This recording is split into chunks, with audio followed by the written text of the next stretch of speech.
Hello everyone, welcome back to a new blog of Puri series. তো 31 তারিখ আমরা site seeing করার পর খুবই ক্লান্ত হয়ে গেছিলাম। সেদিন বাড়িতে এসেছিলাম প্রায় 7:30 কি 8টা হবে রাত্রি। তো সেই জন্য আর বেরোইনি বাইরে। তো আজকে হলো 1 এপ্রিল, এখন বাজছে হলো প্রায় 9টার কাছাকাছি। তো আজকে আমরা বেরোচ্ছি হলো জগন্নাথ দর্শন করতে। তো জগন্নাথ দর্শন করব বলেই একেবারে ট্র্যাডিশনাল ফর্মে আমি রেডি হয়ে গেছি। তো আমাকে কেমন লাগছে অবশ্যই কিন্তু তোমরা জানিও। তো কালকে সারাদিন ঘুরে বেড়ানোর পর আজকে কিন্তু আমরা সবাই ভীষণ ক্লান্ত, আমাদের এক ফোঁটা ইচ্ছা করছিল না কোথাও যাওয়ার, কিন্তু জগন্নাথ দর্শন করতে তো আমাদের হবেই, এটা আমি একদম মন থেকে চেয়েছিলাম। তো সেই জন্যই আজকে অনেক কষ্ট হওয়া সত্ত্বেও বেরিয়ে গেছি। পুরীর মন্দিরে যাওয়ার জন্য আমরা একটা রিক্সা নিয়ে নিয়েছিলাম, কারণ বললো টোটো অনেকটা আগে নামিয়ে দেয় আর হেঁটে হেঁটে অনেকটা যেতে হয়। তো সেই জন্য আমরা রিক্সা করে একেবারে মন্দিরের কাছাকাছি নেমেছিলাম। দেখতে পাচ্ছ এখানটা কিন্তু ফোন জুতো সব জমা রাখা হয়। আর এই যে পুরীর মন্দির, তো এটাই আমার ফার্স্ট অ্যান্ড লাস্ট ভিডিও পুরীর মন্দিরে। তো কেন সেটা আস্তে আস্তে তোমাদের সাথে আমি সবই শেয়ার করব। তো চলো ভিডিওটা দেখতে থাকো। তো পুজো দেওয়া হওয়া মাত্রই আমরা দৌড়ে দৌড়ে এসেছি রিক্সা ধরতে, কারণ পুচকু ভীষণ অসুস্থ হয়ে গিয়েছিল আর আমি ভীষণ টেনশানে পড়ে গিয়েছিলাম। তা যাই হোক, এখন আমরা রিক্সা করে যাচ্ছি হলো হোটেল রুমে। দেখতেই পাচ্ছ পুচকুর মুখটা কতটা ছোট্ট হয়ে গেছে, আর আমার ভীষণ ভয় লাগছিল। ওর মাথায় মুখে আমি ইতিমধ্যে জল দিয়ে দিয়েছি। আর কি হয়েছিল ঘটনাটা তোমরা শুনে নাও। যার সাথে আমরা পুজো দিতে গেছিলাম 500 টাকা দিয়ে, তো সেখান থেকে আমাদের প্রসাদের ব্যবস্থা করে দেয়। আর এই যে বক্সটা দেখতে পাচ্ছ, এই বক্সের ভেতর যে কটা খাজা রয়েছে এই কটা খাজাই ছিল, আর এটার দাম নিয়েছে 779 টাকা। ভাবতে পারছো, আমি তো এখন অবধি বিশ্বাস করতে পারছি না। যাই হোক, কি আর করা যাবে, প্রসাদটা আমাদের নিতেই হবে। তো আজকে হচ্ছে 1 তারিখ। আজকে আমরা ভেবেছিলাম পুরীর মন্দিরে ভোরবেলা গিয়ে পুজো দিয়ে আসবো, কিন্তু ভোরবেলা আমরা উঠতেই পারিনি। কেন বলো তো? কারণ কালকে রাত্রেবেলা পুচকু ভীষণ জ্বালিয়েছে। 1টার সময় উঠেছে, 2টোর সময় উঠেছে, 3টের সময় উঠেছে। তো সেজন্য আমাদের ঘুমটা ঠিক করে হয়নি, আর অ্যালার্ম আমরা শুনতে পাইনি। তো সেজন্য ভোরবেলা আর ওটা হয়নি। তো উঠেছিলাম 7টা না 7:30টার সময়। তো তারপর উঠে আমরা ভাবলাম যে যখন ভোরবেলা যাওয়া হয়নি তাহলে এখনই যাওয়া যাক। 7টার সময় উঠে তারপরে আমরা স্নান টান করে নিয়ে বেরিয়েছি, মনে হয় ওই 8:30 না 9:15 নাগাদ। তো না, তারও পরে হবে, আমরা 7টায় উঠিনি, আমরা উঠেছি 8টার সময়। তো 9টার সময় মনে হয় আমরা বেরিয়েছি। তো বেরিয়ে আমরা রিক্সা নিয়ে পুরো মন্দিরের একদম ভেতরের ওই জায়গাটা চলে যাই, মন্দিরের ভেতর বলি, মন্দিরের যে বাইরের জায়গাটা রয়েছে যেখানে আর কি রিক্সা ঢোকে, ওখানে টোটো ঢোকে না। তো রিক্সা করে আমরা পুরো ওইখানটা গেছিলাম। তো ওইখানটা গিয়ে আগেই আমরা ফোন আর জুতো জমা দিয়ে দিই, কারণ আমরা দেখতে তারপর ওখান থেকে এগোই যে কতটা লাইন আছে পুজো দেওয়ার। তো লাইন দেখে তো আমাদের চক্ষু চড়ক গাছ হয়ে গেছে, কারণ 10,000 লোক নাই নাই করে ওখানে ছিল লাইনে। তো পুচকুকে নিয়ে তো ওরকমভাবে রোদের মধ্যে লাইনে দাঁড়ানো সম্ভব না, তাও আবার খালি পায়। যাই হোক, আমরা দুজন হলে তাও যদি পারতাম না। সত্যি কথা, 10,000 লোকের পেছনে দাঁড়িয়ে আমরা 5 ঘন্টা না 6 ঘন্টা পর পুজো দিতে পারবো তাও আমরা জানি না। পুচকুকে নিয়ে আমরা সেই রিস্কটা নিইনি।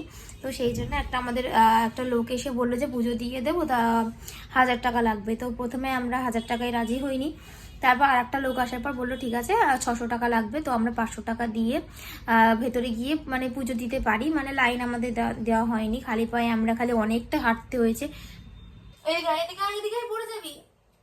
আর ভীষণ রোদ ছিল, পা পুরো একদম জ্বালা পোড়া হয়ে গেছে। একটা গাছ নেই, এত বড় এরিয়া, মাথা পুরো খারাপ হয়ে গেছে। যাই হোক, কোনো রকমে আমরা মন্দিরের কাছটা অবধি গিয়ে পুরো পুজো দিতে গেছি, না মারামারি করতে গেছি কিছু বুঝলাম না। গিয়ে আমি জগন্নাথ দেখতে পাইনি, বেটে মানুষ ও আর ওর বাবাকে কাঁধে নিয়েছিল, তাইও দেখতে পেয়েছে। তো ওরা দেখতে পেয়েছে, কিন্তু আমি অনেক চেষ্টা করার পরও দেখতে পাইনি। আমি ওই ভিড়ের মধ্যে একটু দেখতে পাইনি। অনেক চেষ্টা করেছি, অনেক পা উঁচু করে দেখার চেষ্টা করেছি, লাফানোর চেষ্টা করেছি, কিন্তু সাংঘাতিক ভিড়, আমি একটুও দেখতে পাইনি জগন্নাথের মুখ। তো যাই হোক, আমি খালি মন্দিরের ভেতর অবধি যেতে পেরেছি, ওখানে আশীর্বাদ নিতে পেরেছি, ওখানে আগুনের তাপ নিতে পেরেছি। কিন্তু বাইরে আমরা যখন ঘুরছিলাম সেখানে আমরা কি একটা বট জগন্নাথ বলে নাম ছিল, তো ওখানে আমরা আমি জগন্নাথ দেখতে পেয়েছি, এটা একটু শান্তি হয়েছে মনে।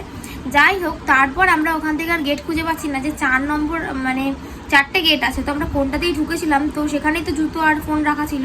তো সেই খুঁজতে খুঁজতে আমরা সেই রোদের মধ্যে পুচকুকে নিয়ে ভীষণ কষ্ট হয়েছে আসতে। আর পুচকু তো তারপর অর্ধেক রাস্তায় এসে দেখে অসুস্থই হয়ে গেছে। ওর বাবাকে কাঁধে নিয়ে আসছিল, দেখে যে মাথাটা খালি নুইয়ে দিচ্ছে ওর বাবার মাথার কাছে। তো সেই জন্য অনেক কষ্টে পুচকুকে নিয়ে আমরা বাধ্য হয়েছি চলে আসতে। আর কোনো রকম কোনো ফটো কোনো ভিডিও আমার মাথায় থাক, আমি আর দরকার নেই, ছেলে আগে সুস্থ হয়ে ঘরে ফিরুক। তো সেই জন্য ওখান থেকে ডাইরেক্ট আবার অনেক কষ্টে হেঁটে এসে পায়ে ফোসকা পড়ে গেছে, পরে দেখাচ্ছি। টোটো তো ওখানে ঢুকতে দেয় না, রিক্সা ঢুকতে দেয়, তো রিক্সা করে আবার আমরা হোটেলে চলে এসেছি। এখন তো আমাদের সকালবেলা কিছু খাওয়া হয়নি, পুচকুকে খাইয়ে নিয়ে বেরিয়েছিলাম, কিন্তু আমাদের এখনও কোনো রকম কিছু খাওয়া হয়নি। তাই ওর বাবাকে বললাম যে বাইরে গিয়ে দেখতে যে কিছু খাবার টাবার বিক্রি হচ্ছে কিনা। এখন প্রায় 12:30 বাজে, তো পুচকুকে এখন স্নান করিয়ে দেবো। যাই হোক, এই মানে একটা ভয়ঙ্কর এক্সপিরিয়েন্স তোমাদের সাথে আমি শেয়ার করলাম। এরকম যে হবে ওখানে গিয়ে আমি সত্যি ভাবতে পারিনি,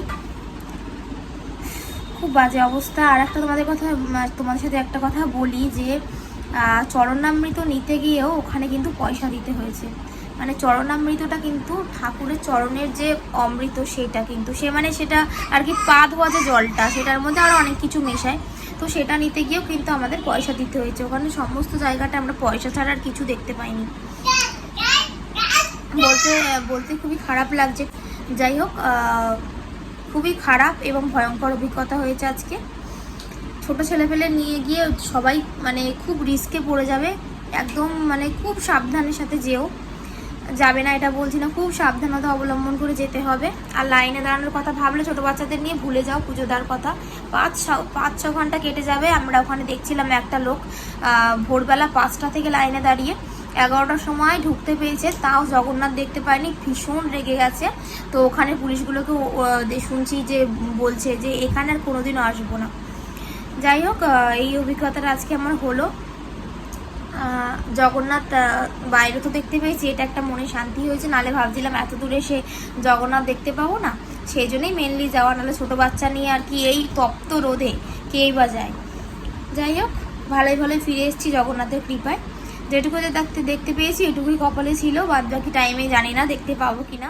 তো এই ভয়ঙ্কর অভিজ্ঞতা তোমাদের সাথে শেয়ার না করলেই নয়, তাই আমার এই প্রথম এক্সপিরিয়েন্স পুরীর মন্দিরে ঢোকার হলো।